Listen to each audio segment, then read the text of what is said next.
कि क्या विपक्ष या सत्ता पक्ष अपनी जिम्मेदारियों का ठीक से निर्वाह कर रही है। हमारे सामने चंद्राबाबू नायडू आंध्र प्रदेश के मुख्यमंत्री 65,000 करोड़ ले जाने में सफल हुए हैं।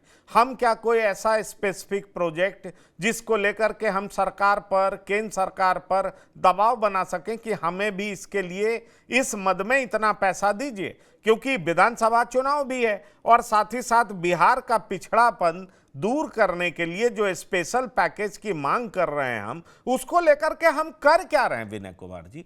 क्या सिर्फ हम लिप सर्विस कर रहे हैं? हमारी सरकार सिर्फ बयान दे रही है, विपक्ष भी बयान बहादुर बन रही है, उसके अलावा कुछ हो नहीं रहा है, कुछ हम कर नहीं पा रहे? देखिए, 15वें वित्त आयोग के जो सदस्य है DK श्रीवास्तव, उनका कहना है कि जो अपेक्षाकृत गरीब राज्य है वो अपनी आवश्यकताओं के अनुरूप निवेदन कर सकते हैं, केंद्र से कह सकते हैं कि हमको पैकेज मिलना चाहिए, राशि मिलनी चाहिए, और बिहार इस कैटेगरी में फिट बैठता है, क्योंकि बिहार की अभी भी स्थिति बहुत अच्छी नहीं, आर्थिक स्थिति बहुत अच्छी है नहीं। हालांकि जो विशेष पैकेज की जगह पर विशेष जो स्पेशल स्टेटस का जो मामला है, ये बहुत पुराना मुद्दा है बिहार में। राबड़ी देवी जब मुख्यमंत्री थी उस समय से ये मुद्दा चल रहा है। उन्होंने अटल जी के सामने, जब अटल जी प्रधानमंत्री थे, गांधी मैदान में उन्होंने पहली बार की मांग की थी, लेकिन उसके बाद नीतीश कुमार बने, नीतीश कुमार भी लगातार मांग करते रहे, लेकिन केवल मांग होते रहा बिहार के संदर्भ में, और इस पर बयानबाजी और राजनीति होती रही। सही अर्थों में किसी ने पहल नहीं किया, क्योंकि अगर जब राबड़ी देवी मांग कर रही थी, अगर उस समय नीतीश कुमार बहुत शक्तिशाली थे, केंद्र में रेल मंत्री थे, वो चाहते तो अटल जी पर दबाव डाल के, उस समय तो समता पार्टी और जनता दल यूनाइटेड की हैसियत भी बड़ी हैसियत थी, जॉर्ज साहब जैसे लोग थे उस पार्टी में, मिल सकता था। बाद में जब लालू प्रसाद यादव 2004 से 14, खास करके 2004 से 9 तक बहुत प्रभावशाली थे, मनमोहन सरकार में रेल मंत्री थे, उस समय नीतीश कुमार मांग कर रहे थे, उसके पहले उनकी पत्नी राबड़ी देवी मांग कर रही थी, तो उस समय लालू जी भी चाहते तो दिला सकते थे। 4 से 14 तक मनमोहन सिंह की सरकार रही, और इस पूरे कार्यकाल में लालू जी प्रभावशाली नेता के रूप में रहे, और 4 से 9 में तो हम बताए 22 MP उनके हुआ करते थे। तो कोई भी नेता इस मामले में गंभीरता का जहां तक प्रश्न है, मुझे नहीं लगता केवल राजनीति हो रही है, इस मुद्दे को लेकर राजनीति हो रही है, और एक चुनाव के पहले इस तरह की बातों को उछाला जाता है।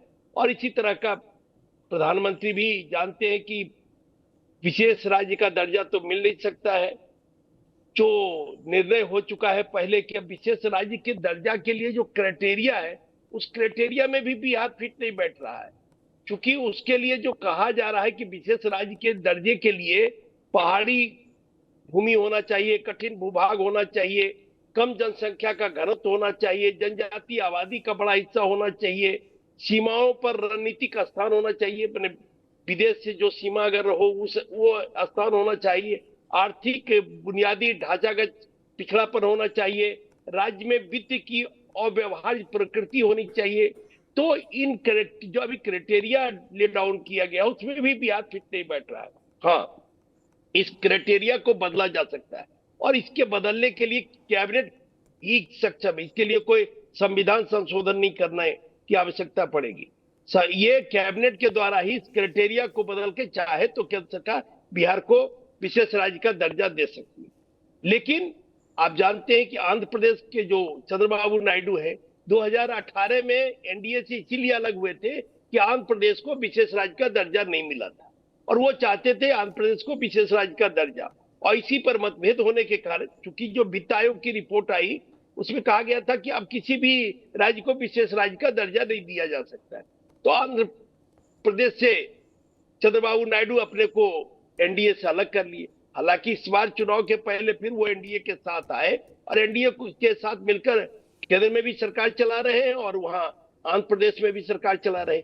जब आंध्र प्रदेश का भी बंटवारा हुआ था तब उस समय ये बात हुई थी, मनमोहन सिंह सरकार ने कहा था कि भाई आंध्र प्रदेश को 5 वर्षों तक विशेष पैकेज मिलेगा, और इवन नरेंद्र मोदी और भारतीय जनता पार्टी के नेताओं ने कहा था कि हम 10 वर्षों तक विशेष पैकेज देंगे आंध्र प्रदेश को, क्योंकि आप जानते हैं कि आंध्र प्रदेश का जो हिस्सा है और तेलंगाना राज्य जो हैदराबाद है, वो हैदराबाद तेलंगाना की राजधानी बन गई और आंध्र प्रदेश में अलग से राजधानी बनाने की आवश्यकता पड़ रही है। अमरावती जो ड्रीम प्रोजेक्ट था चंद्रबाबू नायडू का, बाद में जब दूसरे मुख्यमंत्री बने तो उस ड्रीम प्रोजेक्ट को उन्होंने 4 भागों में 4 जगहों पर राजधानी, 3-4 स्थानों पर राजधानी बनाने की बात कर दी और अमरावती का काम ठप पड़ गया। लेकिन चंद्रबाबू नायडू जब मुख्यमंत्री थे तो उन्होंने हैदराबाद को साइबर सिटी के रूप में विकसित किया और आज जो साइबर की दुनिया है। वो सारी बात सही है, लेकिन विनय जी बड़ा सवाल उठ रहा है कि हमारी स्थिति अभी कहां पर अटकी है, हमें मिलने क्या जा रहा है, हम कहां पहुंच रहे हैं। इस पर से पर्दा तो हटना चाहिए ना।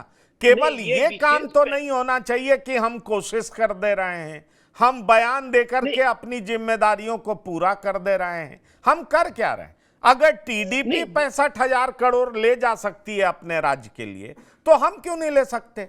हमें जरूरत तो है ही। हम अपने पिछड़ेपन को दूर कैसे करेंगे? केवल चिराग पासवान बयान दे दें, नीतीश कुमार की पार्टी से लोग बयान दे दें, हिंदुस्तानी आवाम मोर्चा से लोग बयान दे दें, आखिरकार हम पिछड़ क्यों रहे हैं? सवाल तो ये उठ खड़ा हो रहा है। इसलिए पिछड़ रहे हैं कि जो बिहार के सांसद हैं एकजुट होकर इसके लिए सक्रिय नहीं हो पाते हैं।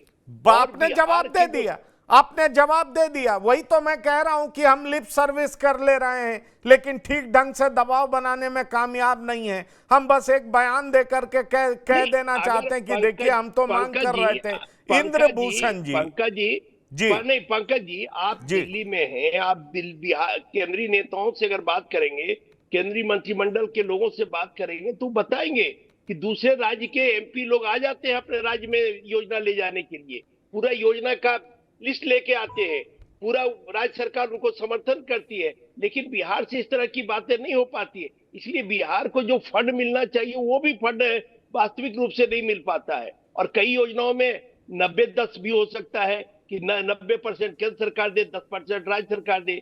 कहीं कहीं कुछ योजनाओं में 60-40 होता है।